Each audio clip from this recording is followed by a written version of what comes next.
Sejak Rabu 7 Mei 2025, India telah menembakkan sejumlah rudal ke 9 wilayah di Pakistan. Ini merupakan respon India terhadap insiden Pahalgam yang menewaskan 26 turis India di sana. Pihak India mengklaim bahwa penembakan turis oleh kelompok bersenjata yang terjadi di Pahalgam, daerah Jammu dan Kashmir, disebabkan oleh teroris yang merupakan militansi yang diklaim oleh India di-backup oleh Pakistan. Kelompok militan atau teroris ini berkedok Islam dan sangat fanatik. Pakistan diduga memberi dukungan dan sengaja mengembangkan terorisme ini untuk bisa merebut Kashmir dalam perang tak berkesudahan sejak 1947. Tapi yang ditakutkan dunia adalah, walaupun kedua negara ini merupakan negara miskin, tapi perang nuklir bisa saja pecah dan berefek ke seluruh dunia. Bagaimana bisa kedua negara miskin ini memiliki proyek senjata pemusnah massal yang sangat mahal tersebut? Dan apakah benar Perang Dunia III sedang di depan mata? Lawrence Wong, Perdana Menteri Singapura, pernah menyampaikan dalam pidatonya bahwa Perang Dunia Ketiga akan terjadi bila negara-negara saling berperang dengan tetangganya masing-masing. Rusia Ukraina sudah perang, Israel dan Palestina juga tidak kunjung selesai perangnya. Cina berpotensi menginvasi Taiwan. Lalu sekarang India dan Pakistan pecah perang. Apakah ini tanda bahwa dunia akan segera diriset ulang melalui Perang Dunia Ketiga? Dan apa yang harus kita lakukan untuk menanggapi situasi ini? Sebelum lanjut videonya, simak dulu informasi penting berikut ini. Banyak orang bertanya, apa sih yang harus dilakukan jika mengalami kebangkitan spiritual? Kemana arahnya kebangkitan spiritual yang dialami? Apa yang harus dilakukan saat kebangkitan spiritual terjadi? Dan apa yang akan terjadi dalam hidup sih setelah mengalami kebangkitan spiritual? Apa bedanya spiritual dengan supranatural? Semua jawaban dari pertanyaan ini sudah saya bahas dalam online course yang berjudul Kebangkitan Spiritual dan Penyembuhan. Di sini juga sudah dilengkapi dengan tutorial meditasi dan beberapa hipnoterapi yang sangat berguna untuk proses spiritual kalian. Sehingga nanti harapannya kita bisa cepat menemukan kembali jati diri kita yang sesungguhnya, yakni sebagai makhluk spiritual yang berkesadaran. Untuk mengikuti online course-nya, silahkan klik link yang ada di deskripsi video. Atau kalian juga bisa hubungi nomor WhatsApp di deskripsi untuk mendaftar secara manual. Online course ini belum tentu akan ada terus, jadi mumpung masih ada, yuk buruan ikuti online course-nya dan rasakan dampak positif dari meditasi dan hipnoterapi yang ada di dalamnya. Saya tunggu kalian di online course ya.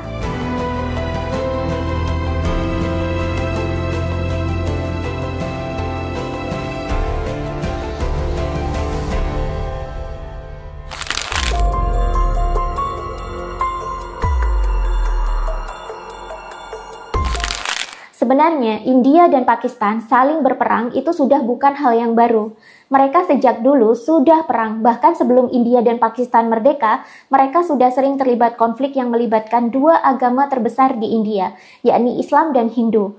Konflik semakin memanas ketika penjajahan Inggris atas India berakhir. Jadi sebenarnya dulu India adalah sebuah subbenua yang mayoritas penduduknya beragama Hindu, Sikh, dan Buddha. Setiap agama memiliki sekte yang berbeda-beda, sehingga dulu India sudah terbiasa hidup berdampingan dengan umat beragama dengan sekte yang beragam, mulai dari sekte aliran kanan sampai aliran kiri, dengan filsafat dan doktrin yang berbeda-beda juga. Bahkan tradisi spiritual seperti Tantra kanan dan Tantra kiri yang sampai ke Indonesia di zaman kerajaan Hindu-Buddha dulu pun itu ada pengaruh dari sana. Sebelum invasi Muslim memasuki India, India cenderung toleran dan damai.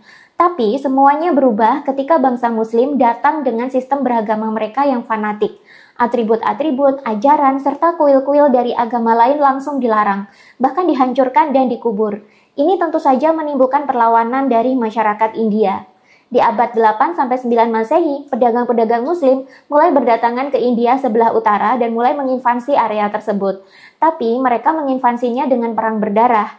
Muslim saat itu sangat membenci agama setempat yang dianggap pagan dan kafir, sehingga mereka menghancurkan dan mengubur kuil-kuil yang ada di sana dan mengkonversi semua penduduk India sebelah utara menjadi Muslim. Di abad 13 Masehi, invasi Muslim semakin meluas hingga ke wilayah New Delhi, dan politik Islam yang kaku serta keras ini membuat hubungan antara penduduk Hindu dengan Muslim menjadi tidak akur. Ketika Inggris mendatangi India untuk menjajah, mereka melihat potensi ketidakrukunan umat beragama di India ini bisa menjadi peluang untuk memiliki kontrol lebih besar terhadap subbenua yang kaya tersebut. Dalam praktek kolonialismenya, Inggris kerap membiarkan konflik antar agama Islam dengan Hindu di India berlangsung, bahkan dipelihara supaya tidak rukun selamanya. Sebab ketika bangsa jajahannya terus berkonflik, maka mereka tidak akan punya daya untuk melawan penjajahan Inggris. Masalah semakin memanas ketika India mendapatkan kemerdekaan dari Inggris pada tahun 1947. Umat Islam dan Hindu di India tidak mau dijadikan satu negara. Umat Islam menganggap haram hukumnya untuk dipimpin oleh pemimpin Hindu, sedangkan umat Hindu sendiri terlanjur sakit hati dan kesal dengan tingkah umat Islam yang selalu fanatik selama ratusan tahun. Akhirnya, wilayah subbenua tersebut dipecah menjadi dua. Bagi yang beragama Islam, mereka berpindah semua ke Pakistan. Bagi yang Hindu, mereka harus berpindah ke India. Kedua negara ini kemudian berdiri sendiri-sendiri dengan ideologi agama mereka masing-masing. Selama proses pembagian wilayah ini, banyak kekerasan rasial dan kekerasan agama terjadi. Diperkirakan 1 juta orang, bahkan bisa lebih, tewas sia-sia dalam tragedi ini. Ada satu wilayah yang masih menjadi sengketa sampai sekarang, yakni wilayah Jammu dan Kashmir, yang letaknya ada di sebelah utara India dan timur Pakistan, berbatasan langsung dengan Cina. Wilayah ini sangat indah dan kaya. Penduduknya mayoritas juga Muslim, tapi mereka dipimpin oleh raja yang beragama Hindu. Pakistan mengklaim wilayah Jammu dan Kashmir seharusnya menjadi bagian dari mereka, sebab haram hukumnya umat Islam di sana dipimpin oleh pemimpin Hindu.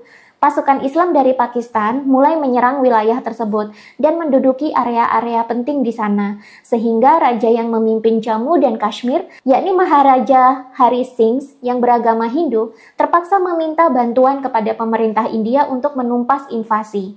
India bersedia, asalkan dengan syarat Jammu dan Kashmir menjadi bagian dari wilayah India.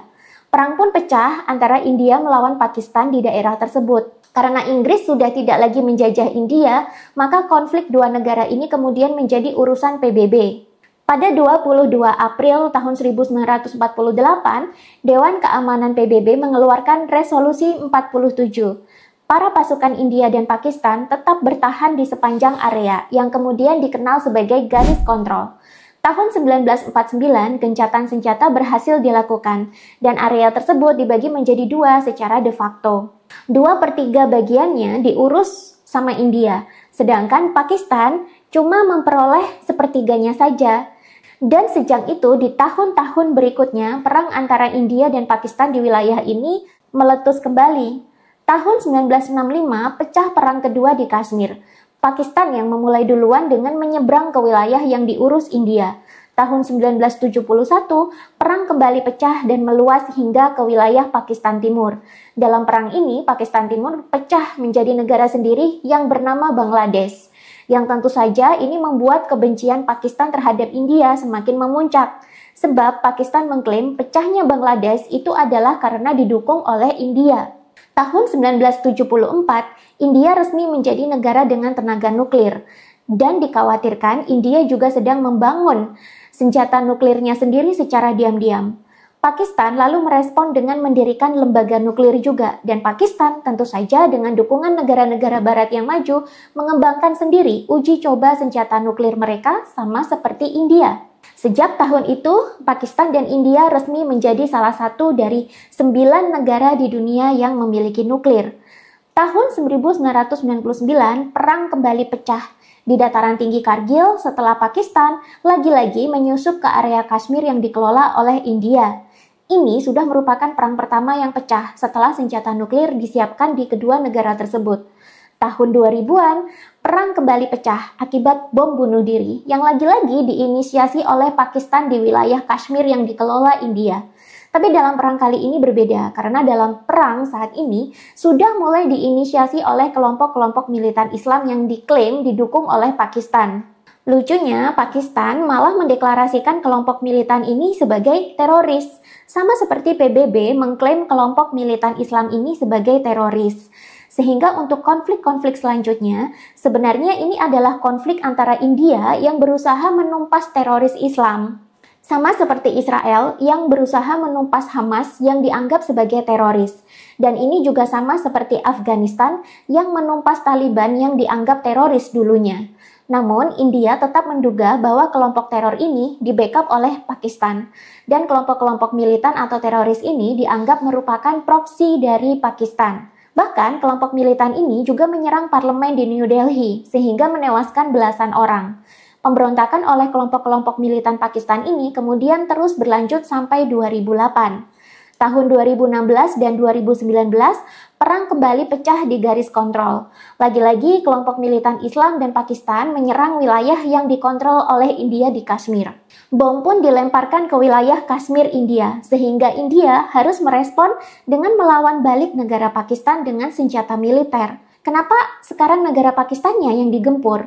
Karena India menganggap Pakistan menjadi lokasi persembunyian dan juga lokasi indoktrinasi untuk kelompok-kelompok teror tersebut, meskipun Pakistan seringkali tidak mengakuinya. Tahun 2025 ini, teror oleh kelompok-kelompok militan Islam itu kembali terjadi, sehingga India akhirnya harus membalas serangan dengan cara menyerang Pakistan.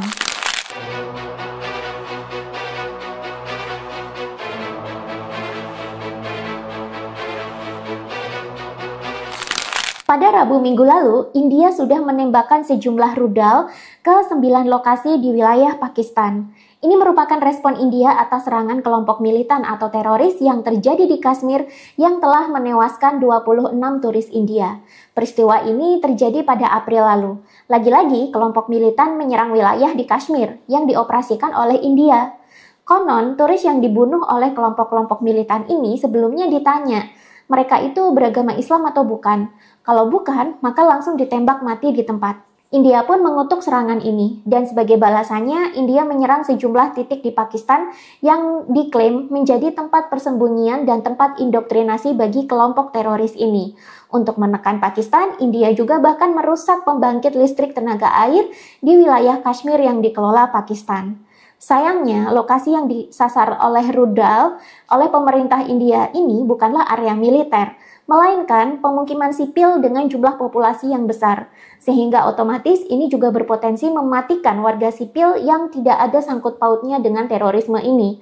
Salah satu lokasi yang diserang adalah Muridke yang berada di sebelah kota Lahore, Pakistan. Muridke menjadi sasaran serang India sebab diduga merupakan markas utama Jamaat-ud-Dawa, sebuah organisasi amal yang diduga mengelabui masyarakat dan menjadi pengepul dana yang mendukung kelompok milisi. India mengklaim bahwa kelompok militan yang menewaskan 26 turis di Kashmir tersebut adalah anggota dari kelompok Lashkar-e-Taiba dan juga Jaish-e-Muhammad. India mengklaim kedua kelompok ini didukung oleh Pakistan untuk terus-menerus melakukan teror dan melakukan pemberontakan di wilayah-wilayah Kashmir yang dikelola oleh India. Lalu siapa sih sebenarnya kedua kelompok ini? Apakah benar mereka adalah kelompok militan atau teroris yang menjadi proksinya Pakistan untuk merebut Jammu dan Kashmir dari India? Ada apa dengan wilayah Kashmir sehingga selalu menjadi rebutan dua negara ini? Lashkar-e-Taiba adalah kelompok laskar jihad militan yang diklaim berasal dari Pakistan, yang beraliran Salafi Wahabi. Kelompok ini menyebut tujuan mereka didirikan adalah untuk menggabungkan seluruh Kashmir dengan Pakistan, sehingga mereka selalu melakukan pemberontakan di wilayah-wilayah Kashmir yang dikelola India. Organisasi Lashkar-e-Taiba ini sendiri didirikan oleh Hafiz Said pada tahun 1985 dengan pendanaan dari Osama bin Laden, di mana Osama bin Laden ini adalah tokoh teroris yang memimpin kelompok teroris Al-Qaeda yang telah menjadi dalang bagi banyaknya serangan terorisme seperti bom bunuh diri di banyak negara, termasuk salah satunya terjadi di Bali. Laskar ini didirikan dengan bantuan dana dari Osama bin Laden selama Perang Soviet-Afghanistan berlangsung. Kalau kita tinjau, Afghanistan itu memang lokasinya bersebelahan dengan Pakistan, bahkan persis di utaranya Pakistan. Jadi gampang banget untuk memasukkan kelompok-kelompok teroris dari Afghanistan ke Pakistan. Al-Qaeda sendiri merupakan salah satu kelompok teroris paling berbahaya di dunia. Mereka dinilai berbahaya karena kebrutalannya dan kesadisannya dalam membunuh manusia melalui aksi-aksi teror mereka. Dan Al-Qaeda juga ditelusuri ternyata juga terlibat dalam mendukung dan mendanai kelompok-kelompok teror lainnya, yang semuanya memiliki agenda hampir sama, yakni memisahkan sebuah wilayah dari negara sasaran. Walaupun Laskar-e-Taiba sudah ditetapkan sebagai teroris oleh PBB, Rusia, Amerika Serikat, India, bahkan Pakistan itu sendiri, namun sebuah laporan di India menemukan bahwa organisasi intelijen Pakistan, yakni Inter-Services Intelligence atau ISI, ternyata mendukung kelompok ini secara diam-diam. Kelompok ini terlaporkan sudah berkali-kali melakukan serangan teror terhadap India, bahkan menyerang warga sipil yang ada di India juga. Beberapa aksi teror mereka di luar wilayah Kashmir adalah serangan Benteng Merah, pengeboman New Delhi tahun 2005, pengeboman kereta Mumbai, Pampor Encounter, dan serangan Mumbai 26 November. Jamaat Ud-Dawa, salah satu organisasi amal yang turut diserang rudal oleh India sebagai imbas dari serangan kelompok ini adalah badan amal yang diduga menggalang dana untuk operasi-operasi dan indoktrinasi mujahidin yang dilakukan oleh Laskar-e-Taiba. Lalu siapa sih Jaish-e-Mohammed? Ini juga merupakan kelompok militan Islam yang diduga didukung oleh Pakistan yang beroperasi di Kashmir. Tujuannya sama dengan Laskar-e-Taiba, yakni merebut Kashmir dari India dan menggabungkannya dengan Pakistan. Dengan alasan klasik, haram hukumnya, rakyat Kashmir yang mayoritas Muslim dipimpin oleh pemimpin Hindu atau India yang kafir. Ternyata, Jaish-e-Mohammed pun punya kedekatan organisasi juga dengan Taliban, kelompok teroris Al-Qaeda, dan juga Laskar-e-Taiba. Mereka sama-sama kelompok fanatik Islam yang menggunakan fanatisme beragama untuk kepentingan politik dan perang, sehingga jadilah kelompok terorisme. Lagi-lagi, Jaish-e-Mohammed juga dilaporkan mendapatkan dukungan dari Badan Intelijen Pakistan, yakni Inter-Services Intelligence. Meskipun sudah dilarang untuk beroperasi di Pakistan sejak tahun 2002, tapi diam-diam organisasi ini terus berjalan. Minimal, doktrin-doktrin mereka terus ada, dan dengan cara inilah mereka mendapatkan simpatisan serta mujahidin-mujahidin baru untuk terus meneror dan menyerang India dari Kashmir. Menurut Bahu Kutumbi Raman, mantan anggota Sekretariat Kabinet India dan Kepala Divisi Kontra-Terorisme India ini, beliau menyatakan bahwa kelompok Jaish-e-Mohammed ini adalah kelompok teroris paling berbahaya di antara militan-militan lainnya yang ada di Kashmir sana. Tak hanya menyerang Jammu dan Kashmir, mereka juga menyerang hingga ke daratan India, bahkan menghabisi warga sipil yang ada di sana dengan brutal dan kejam. Dan kalau kita amati sejarahnya, sejak kedua kelompok teroris ini terbentuk, maka inisiasi serangan selalu dilakukan pertama kali oleh kelompok-kelompok teror ini. Indianya diam saja, tapi kelompok teror ini selalu melakukan serangan duluan. Sehingga sebagai balasannya, India lalu menyerang Pakistan, dan Pakistan selalu membalas dengan menyerang balik India. Inilah yang membuat kedua negeri tersebut terus terlibat perang tanpa henti. Teroris-teroris ini juga diklaim merupakan proksi dari Pakistan. Mengapa Pakistan sekarang lebih suka menggunakan proksi ketimbang melakukan perang militer terbuka secara langsung, seperti halnya perang-perang di zaman dulu? Menurut sebuah studi yang diterbitkan oleh European Foundation South Asian Studies, proksi seperti kelompok-kelompok teror ini bisa meringankan beban politik dan beban ekonomi bagi Pakistan. Dibandingkan dengan perang militer pada umumnya, perang proksi memakan biaya dan tanggung jawab yang jauh lebih ringan. Plus, dalam perang proksi, pihak yang menjadi dalang sesungguhnya bisa terbebas dari tuntutan dan tuduhan perang. Karena nantinya yang disalahkan oleh dunia internasional adalah kelompok terorisnya, bukan negaranya. Penduduk Jammu dan Kashmir yang mayoritas beragama Islam, apalagi penyebaran Islam di wilayah ini dulunya keras dan fanatik seperti Wahabi, ini membuat Pakistan bisa memanfaatkan rakyat di area tersebut untuk bergabung dalam organisasi militan tersebut.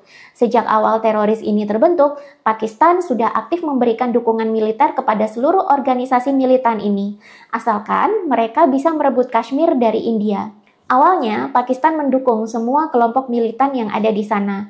Belakangan, Pakistan hanya mendukung kelompok militan yang pro ke Pakistan saja. Yang idealis ingin membentuk negara Islam sendiri tidak lagi didukung. Beberapa kamp pengungsian di Kashmir ternyata dijadikan sebagai kamp militan di wilayah Azad Kashmir. Ini adalah sebuah wilayah Kashmir yang dikelola oleh Pakistan. Perang melawan India itu mahal, karena itu Pakistan mendapatkan bantuan senjata dari Amerika Serikat saat mereka bergabung dalam perang melawan terorisme di Afghanistan. Afghanistan di-backup oleh Amerika Serikat, sedangkan Taliban saat itu di-backup oleh Uni Soviet atau Rusia. Selain itu, Pakistan juga menerima dana dari penjualan ilegal narkoba di Afghanistan, di mana ternyata Afghanistan merupakan penghasil opium terbesar di dunia. Uang dari sini sebagiannya digunakan untuk mendanai kelompok-kelompok teror Islam di Kashmir. Bahkan saking manipulatifnya, kelompok teror ini juga tega mengelabui negara-negara Islam lain dengan mendirikan organisasi amal yang aktif mencari sumbangan. Namun ternyata sumbangan tersebut dialokasikan untuk biaya perang. Kelompok militan di Kashmir ini juga dianggap sebagai perjuangan keagamaan oleh orang-orang Islam yang ada di sana. Sehingga banyak sekali warga Pakistan dan Afghanistan yang akhirnya tertarik untuk bergabung untuk berjihad dengan embel-embel umum membebaskan saudara muslim dari kepemimpinan orang kafir. Slogan ini sangat manipulatif. Perjuangan kelompok teror ini juga dilabeli sebagai jihad. Sehingga banyak orang muslim yang polos-polos rela menggadaikan nyawa mereka untuk berperang melawan India. Anggotanya, yakni para mujahidin, juga diiming-imingi dengan imbalan pahala, sehingga makin lama mereka makin fanatik, dan dampaknya perebutan wilayah di Kashmir ini semakin alot. Mereka terus-menerus menyerang India dan melakukan beragam serangan terorisme. Bagaimana bisa India melunak jika terus-terusan diganggu? Ibaratnya, kamu punya tetangga rese yang suka mencuri mangga di halaman rumah. Tetangga lain sudah menekan kamu untuk berdamai. Kamu juga mau untuk berdamai, tapi tetangga kamu terus-menerus mengambil mangga sebelum pembicaraan dilakukan. Bahkan pohon mangga kamu ditebang sekarang. Apa ya kamu mau untuk duduk bersama dan berdamai? Yang ada, kamu pasti kesal kan? Nah, itulah yang terjadi di India sekarang saat menghadapi kelompok-kelompok militan di Kashmir ini. Apalagi mereka itu pakai kedok agama. Ini membuat orang makin fanatik dan makin susah dikendalikan. Lebih parahnya lagi, para militan ini juga mendirikan markas di daerah pedesaan dan juga di lokasi-lokasi sipil lainnya. Sehingga sulit bagi lembaga penegak hukum untuk melacak dan melawan kelompok militan ini. Karena mereka selalu berlindung di balik pemukiman warga. Bahkan kelompok ini pun sampai mengancam warga setempat untuk bergabung dalam jihad mereka. Kalau tidak mau, mereka akan dihilangkan nyawanya. Beberapa juga ada yang menjanjikan imbalan uang kalau mau bergabung dalam organisasi terorisme ini. Sehingga rakyat-rakyat muslim miskin di Pakistan dan Kashmir sulit menolak ajakan ini. Walaupun Pakistan mendukung kelompok-kelompok militan yang aktif melawan India di Kashmir, tapi Pakistan juga aktif menghancurkan militan-militan yang tidak pro-Pakistan. Ini sudah menjadi indikasi bukti bahwa Pakistan benar-benar menjadikan kelompok militan ini sebagai proksi mereka. Pertanyaannya sekarang, kenapa sih dua negara ini selalu berebut Kashmir? Terlepas dari doktrin agama, pasti ada sesuatu yang lain yang berharga, yang tersembunyi, yang ada di Kashmir. Kira-kira apa ya?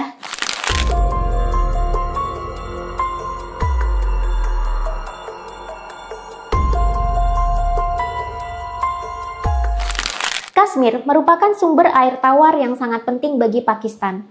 Pakistan sangat bergantung peradabannya terhadap air yang dikirim melalui Sungai Indus. Nah, hulu dari Sungai Indus ini adanya di Kashmir. Jika Pakistan tidak bisa menguasai hulu air tawar mereka, maka ini akan sangat berisiko bagi kemandirian dan kelangsungan hidup rakyat-rakyat Pakistan. Tanpa makanan, manusia masih bisa bertahan hidup. Tidak punya beras, bisa impor ke negara lain.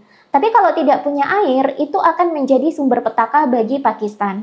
Itu baru dari masalah air tawar saja. Selain menjadi sumber air tawar bagi Pakistan, ternyata Kashmir juga menjadi cadangan emas dan cadangan uranium yang sangat besar bagi dua negara ini. Emas tetap menjadi komoditas berharga untuk ekonomi. Apalagi di tengah-tengah ketidakpastian ekonomi seperti sekarang, semua negara membutuhkan emas sebagai safe haven. Jika cadangan emas dimiliki oleh Pakistan dan bisa dieksploitasi, maka ekonomi Pakistan akan tetap aman walaupun Perang Dunia Ketiga sedang berlangsung sekalipun. Lalu bagaimana dengan uranium? Uranium adalah salah satu bahan untuk menghasilkan senjata nuklir. Pakistan dan India sudah terlibat dalam perlombaan nuklir sejak tahun 1972. Sedangkan nuklir menjadi cadangan yang sangat melimpah di Kashmir. Siapa yang bisa menguasainya, maka dia punya kedaulatan sangat besar di atas kedaulatan negara-negara lain. Pakistan sebenarnya memiliki ketentuan mereka tidak akan menggunakan senjata nuklirnya, kecuali hanya jika mereka itu diserang oleh negara lain dan sudah tidak mampu lagi mempertahankan diri melalui pertahanan militer biasa. Tapi di India, mereka tidak memiliki ketentuan seperti ini. India bebas menggunakan nuklirnya kapan saja negara ini mau. Jadi apakah ini yang sangat dikhawatirkan oleh Pakistan sehingga mereka terpaksa menggunakan perang proksi yang manipulatif untuk menguasai wilayah Kashmir ini? Lalu bagaimana kita secara spiritual menanggapi fenomena ini? Apakah ini akan berlanjut ke perang dunia ketiga betulan? Lalu bagaimana cara kita menanggapi situasi krisis yang makin tak pasti ini? Bagaimana kalau ketegangan India dan Pakistan ini berlanjut dan krisis semakin parah? Kalau kalian setuju untuk bahas, silahkan komen lanjut di kolom komentar. Kalau banyak yang request, nanti saya buatkan video selanjutnya. Banyak orang bertanya, apa sih yang harus dilakukan jika mengalami kebangkitan spiritual? Kemana arahnya kebangkitan spiritual yang dialami? Apa yang harus dilakukan saat kebangkitan spiritual terjadi? Dan apa yang akan terjadi dalam hidup sih setelah mengalami kebangkitan spiritual?